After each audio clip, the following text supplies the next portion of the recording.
You're not actually addicted to your phone. You're not even addicted to the likes or the endless scrolling. What you're addicted to is a chemical messenger that was originally designed to keep you from starving to death in the wild. But in 2026, that same system is being used to keep you paralyzed in your bed. Today, we're breaking down why your brain is addicted to dopamine and how to take the steering wheel back.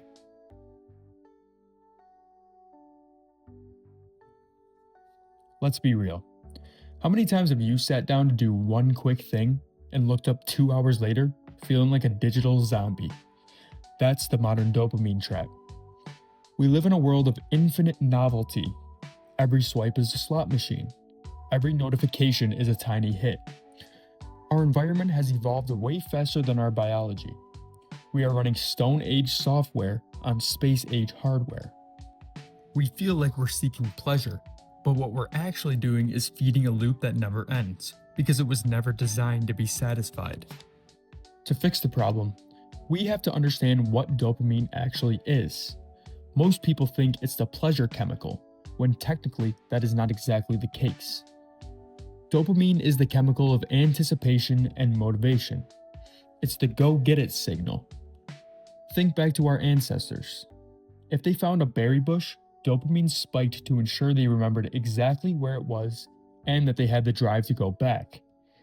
It's about seeking, not finding.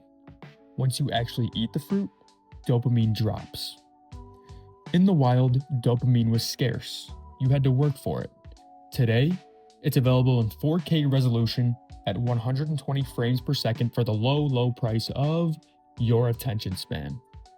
Tech companies don't just happen to be addictive. They are engineered using the same psychological principles as Las Vegas casinos. It's called variable ratio reinforcement. First, the uncertainty. If you knew exactly what was on your feed, you wouldn't check it. But because you might see something amazing, your brain stays in a state of high dopamine seeking. Second, the feedback loop. Likes and comments provide immediate social validation. For our ancestors, social rejection meant death. Your brain treats a dislike or being ignored like a literal threat to your survival. And finally, the removal of friction. Features like autoplay or infinite scroll remove the stopping cues that used to tell our brains to take a break.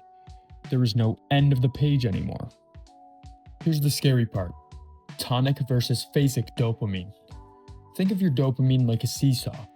When you get a huge spike from a video game or a sugar rush, that's phasic dopamine, a temporary rush. Your brain then tries to maintain balance, homeostasis, by pushing the other side down. The result? Your baseline level of joy, or your tonic dopamine, drops. You aren't lazy. You've just raised your stimulation threshold so high that normal life feels like it's playing in black and white. You're not bored because life is boring. You're bored because you've fried your receptors, and the amount of stimulation it takes to activate your dopamine has increased. Here's the real insight. Dopamine is a finite resource of energy. Every time you spend it on cheap dopamine, whether that's junk food, mindless scrolling, or rage bait, you are literally stealing the motivation you need for expensive dopamine. Expensive dopamine comes from finishing a workout, learning an instrument, or building a relationship.